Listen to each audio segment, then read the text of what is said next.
আসসালামু আলাইকুম। বাংলাদেশের সকল নাগরিকের কাছে আমার আজকে একটা অনুরোধ। আমি কখনো কারোর জন্য সাহায্য নিয়ে আসি নাই, কখনো ভিডিও করি নাই। আজকে আমার সবার কাছে এক মানবিক কাজ থেকে আমি বলবো, মানবিক দৃষ্টি থেকে আমি বলবো, আমার এই ভিডিওটা সবাই একটু বেশি বেশি শেয়ার করবেন, যেন সকল ব্যক্তির কাছে এই ভিডিওটা পৌঁছায়, যেন একজন অসহায় মায়ের পাশে আমরা দাঁড়াইতে পারি।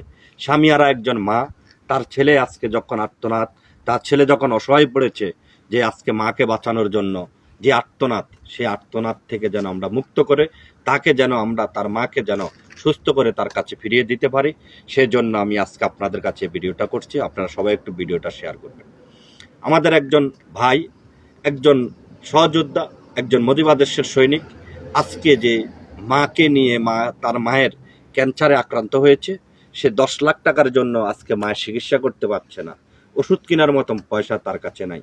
আজকে যদি আপনারা সবাই, আজকে যদি মজিবাদেশের সৈনিক আপনারা যারা বঙ্গবন্ধুর আদর্শকে ধারণ করেন, জননেত্রী শেখ হাসিনার একজন ক্ষুদ্র কর্মী হিসাবে কাজ করেন, আমি অনুরোধ করব আপনারা যে যার জায়গা থেকে যতটুকু পারেন আমাদের এই যুবলীগের কর্মী এই ভাইয়ের পিছনে, ভাইয়ের পাশে থাকবেন এবং তার মাকে আমরা সুস্থ করে তার কাছে যেন ফিরিয়ে দিতে পারি। আমরা অনেক পোস্ট যখন দেখি আমার আওয়ামী লীগের নেতা কর্মীর উপর অত্যাচার নির্যাতন হয়, তখন আমরা অনেকভাবে আফসোস করি, দুঃখ করি।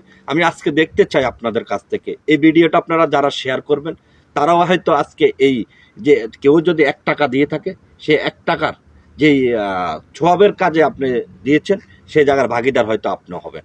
আমি আপনাদেরকে অনুরোধ করব, আপনারা আপনাদের জায়গার থেকে সবাই ভিডিওটা শেয়ার করবেন, এই যুবলীগের ভাইয়ের পাশে দাঁড়াবেন, তার মাকে যেন আমরা তার কাছে ফিরিয়ে দিতে পারি। আর সবচেয়ে বড় আমার কথা থাকবে, আমার বাংলাদেশ প্রবাসী আওয়ামী লীগ যে সংগঠনে আমি দায়িত্ব পালন করি, একজন সাংগঠনিক সম্পাদক হিসাবে আমি আমার বাংলাদেশ প্রবাসী আওয়ামী লীগের সকল নেতৃবৃন্দর কাছে আমার অনুরোধ থাকবে, আপনারা এই ভিডিওটা একটু বেশি বেশি শেয়ার করবেন। আপনাদের জায়গার থেকে এই যুবলীগের কর্মীর পাশে আপনারা দাঁড়াবেন, তার মাকে আমরা যেন সুস্থ করে তার কাছে ফিরিয়ে দিতে পারি।